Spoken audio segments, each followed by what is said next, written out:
Good morning students. नैतिक शिक्षा की कक्षा के अंदर आप सभी बच्चों का स्वागत है।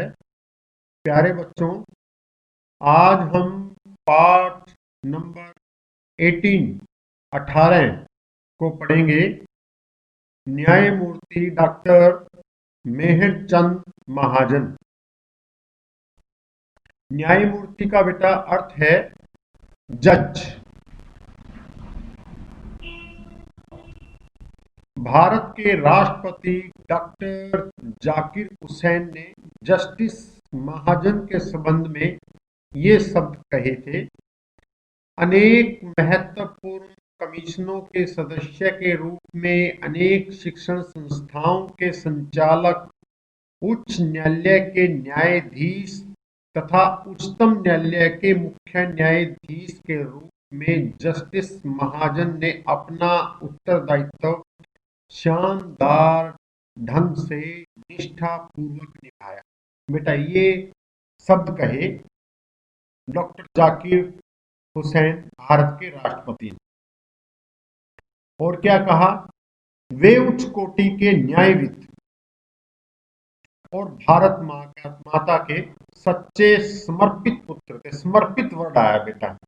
समर्पित का अर्थ यहाँ पर है कि जो कुछ भी कार्य करना संपूर्ण भाव से करना, किसी भी कार्य को धर्महीन, विरोधाहीन, देशद्रोह से रहित, देश की मिट्टी के लिए समर्पित कार्य। इसीलिए यहां पर समर्पित का वर्ड यूज हुआ। इनके जन्म के समय ही ज्योतिषियों ने, ज्योतिषी बेटा पंडित ने बालक को अशुभ घोषित कर दिया। उनके पिता बेटा ज्योतिष पर ज्यादा विश्वास करते थे। घर पर ज्योतिषियों को बुलाया और जब ज्योतिषियों ने पंडित उसका बालक का भाग्य देखा तो उन्होंने उसको अशुभ घोषित कर दिया। तो अशुभ घोषित कर दिया तो महाजन के माता पिता को बहुत निराशा हुई। तो उन्होंने पंडितों से ये कहा, ज्योतिषियों से ये कहा कि इसका समाधान क्या हो सकता है। तो उन्होंने कहा कि इन्हें 12 वर्ष तक घर से अलग, माता पिता से दूर रखा जाए, तभी ये बालक आपके परिवार के लिए उपयोगी सिद्ध होगा। तो उनको 12 वर्ष के लिए माता पिता से अलग रखा। अब देखो कैसे रखा। इनका जन्म 23 दिसंबर 1889 को हिमाचल प्रदेश के जिला कांगड़ा के गांव टिक्का नगरोटा में हुआ। बेटा, ये आपका इंटरनल भी बन जाता है, आंतरिक भी प्रश्न बन जाता है। बेटा, ये उनका जन्म कहाँ हुआ, किस राज्य में हुआ, किस जिले के अंदर हुआ, कौन से गांव के अंदर हुआ। इनके पिता का नाम ब्रिजलाल, जो गांव के सज्जन और संपन्न महाजन थे। महाजन बेटा साहूकार। उनका फलित ज्योतिष शास्त्र में अटूट विश्वास था, जो मैंने पहले बताया, अब वो बता रहे हैं।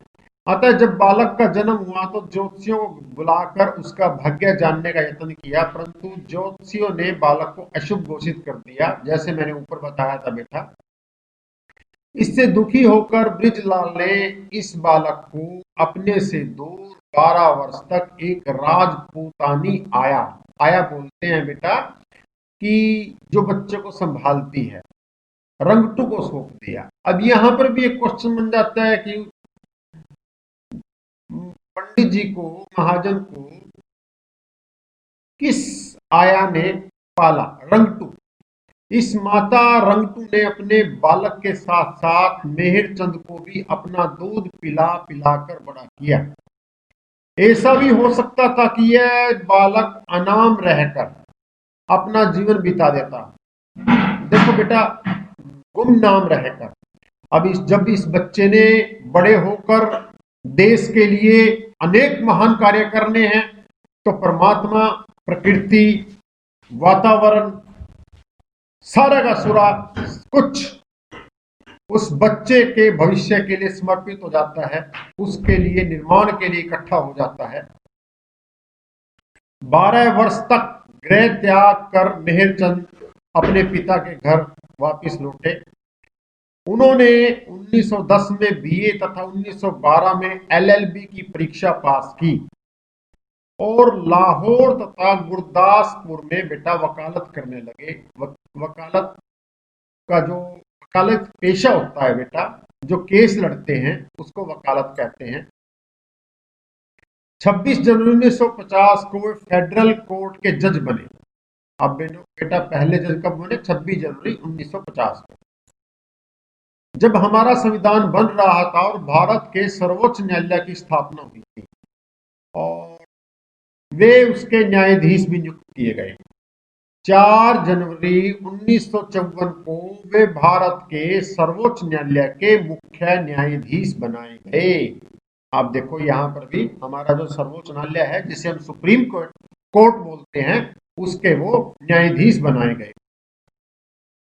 अपने जीवन में न्यायाधीश के रूप में मेहरचंद महाजन ने जितने भी फैसले किए, उनमें कोई भी ऊंची अदालत में पुनर्विचार के लिए नहीं गया। इट मीन्स क्या है कि जब कोई जज किसी केस के लिए फैसला देता है और उससे पार्टी कोई खुश ना हो, तो वो उससे ऊपर वाली अदालत के अंदर ले जाते हैं कि हमारा ये केस ठीक ढंग से उसका फैसला नहीं आया। लेकिन उनका किया हुआ फैसला कोई भी ऊपर की अदालत में नहीं गया प्यारे बच्चों। इससे उनकी बुद्धि की सूक्ष्मता और न्यायपूर्णता प्रकट होती है। कि न्यायपूर्णता को, निपुणता का मतलब क्या है कि वो जो भी उन्होंने केस का फैसला दिया वो न्याय से परिपूर्ण था। न्यायालय की सेवा से निवृत्त हो जाने पर वे डीएवी प्रबंध करती के समिति के प्रधान बने। अब जो हमारी डीएवी संस्था है उसके प्रधान बने बेटा वो। यद्यपि इस सेवा निवृत्ति के पश्चात उन्हें राज्यपाल या राजदूत बनने की पेशकश की गई थी। जैसे राजदूत बोलते हैं बेटा दूसरे देशों के अंदर नुमाइंदा, हमारे देश का मेंबर होना, या राज्यपाल किसी राज्य का, जैसे हमारे देश का राष्ट्रपति होता है शासक, वैसे ही राज्य का जो मेन सर्वोच्च कार्य करने की प्रणाली जो संचालित करता है वो राज्यपाल करता है। राज्यपाल के उनको ऑफर आए, उन्होंने उनको अस्वीकार कर दिया। अब महाजन साहब का प्रेम आर्य समाज, डीएवी, कृषि पर विशेष रूप से प्रकट हुआ। वे आर्य समाज के सत्संगों, कथाओं तथा उत्सवों में नियमपूर्वक उत्साह से भाग लिया करते थे। अब यहाँ पर जितने भी आर्य समाज के फंक्शन होते थे, कथाएं होती थी, सत्संग होते थे, वो बड़े उत्साह के साथ उनमें भाग लेते थे। शिक्षा सारथी के रूप में उन पर दूरदृष्टि व कर्मठ महापुरुषों में थे, जिन्होंने देश विभाजन के बाद शरणार्थी बने हुए पंजाब विश्वविद्यालय को पहले सोलन में और उसके बाद चंडीगढ़ में पुनर्वास प्रदान किया। अब देखो बेटा, उसके बाद 1967 की 12 दिसंबर की रात उनका चंडीगढ़ के अंदर देहावसान का मतलब है कि मृत्यु हो गई बेटा। यहां वे पंजाब विश्वविद्यालय की बैठक में उपस्थित हुए। 1948 में इसी विश्वविद्यालय ने सरदार पटेल के साथ उन्हें एलएलडी, डीलिट बोलते हैं इसको, एलएलडी की उपाधि से सम्मानित किया। वे मेहरचंद महाजन से डॉक्टर मेहरचंद महाजन हो गए। बेटा जैसे आज के समय में पीएचडी होता है, जो बच्चा किसी भी सब्जेक्ट में पीएचडी कर लेता है तो डॉक्टर उसके साथ लगता है। जब उनको एलएलडी की उपाधि मिली तो उनको डॉक्टर कहने लगे। कश्मीर के प्रसंग में जानना जरूरी है कि 18 सितंबर 1947 को कश्मीर के महाराजा हरि सिंह ने इन्हें अपना प्रधानमंत्री बना दिया बेटा।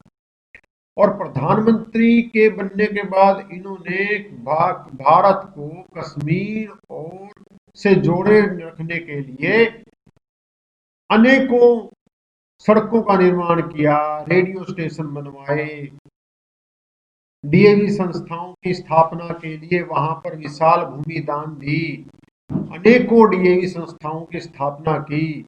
और भारत विभाजन के समय डीएवी संस्था को जो क्षति पहुंची जनता के इस दान द्वारा बनाई गई संस्थाएं जो पाकिस्तान में रह गई, धन का जो बहुत ज्यादा अभाव हो गया, डीएवी के जो असंख्य कर्मचारी थे वो बेघर हो गए, पाकिस्तान से आने वाले असंख्य छात्र छात्राओं का भविष्य अंधकार में हो गया। तो उन्होंने अपनी दूरदृष्टि का परिचय देते हुए बेटा उन्होंने डीएवी का कार्यालय जालंधर से दिल्ली लाने की प्रेरणा तत्कालीन नेताओं को दी। आज के समय के अंदर प्यारे बच्चों, जो डीएवी का मुख्य कार्यालय है वो दिल्ली के अंदर है। यदि भारत विभाजन के समय डॉक्टर महाजन डीएवी का मार्गदर्शन न करते तो पता नहीं शायद डीएवी आज होता भी या नहीं होता। कोई व्यक्ति कितना भी महान व गुणवान क्यों ना हो, गुणों से संपन्न क्यों ना हो, गुणों से भरपूर क्यों ना हो, उसका जीवन छोटा होता है, सीमित होता है। संसार के इस कटु सत्य से महाजन भी अछूते नहीं रहे। उन्होंने सन 1967 में अपने नश्वर शरीर का त्याग कर दिया। यह प्रसन्नता का विषय है कि डीएवी कॉलेज मैनेजिंग कमेटी ने उनकी सेवाओं को चिरस्थायी बनाने के लिए उनके स्थान पर, बेटा कांगड़ा के अंदर हुआ जन्म वहां पर, तो कांगड़ा में जो उनका कॉलेज था, कॉलेज उनके नाम पे रख दिया। और इसी प्रकार चंडीगढ़ में भी रहे वो, चंडीगढ़ में लड़कियों का कॉलेज भी उन्होंने उसके नाम पर रख दिया। और निश्चय ही डॉक्टर महाजन का नाम इस देश के इतिहास में स्वर्ण अक्षरों में, स्वर्ण इट मीन सोने के अक्षरों के अंदर लिखा गया। डीएवी आंदोलन में भी उन्होंने भरपूर योगदान दिया। इस प्रकार हम यह निष्कर्ष पर निकलते हैं कि ज्योतिषों की जो भविष्यवाणियां होती हैं वो झूठी होती हैं, फलित ज्योतिष झूठा होता है। इस कारण से ज्योतिषों की वाणी झूठी साबित हुई और उन्होंने देश के लिए महान कार्य किए। ये छोटा सा चैप्टर है प्यारे बच्चों, कोशिश की है कि मैंने इसको समझाने की, लेकिन आप भी इस पाठ को अच्छे से पढ़ो प्यारे बच्चों। फिर नेक्स्ट लेक्चर के अंदर मैं प्रश्न उत्तरों को बताऊंगा। फिर हम आपको बताएंगे कि बोर्ड एग्जाम के अंदर आपको कौन कौन से पाठ करने हैं। थैंक यू बच्चा, हैव ए नाइस डे।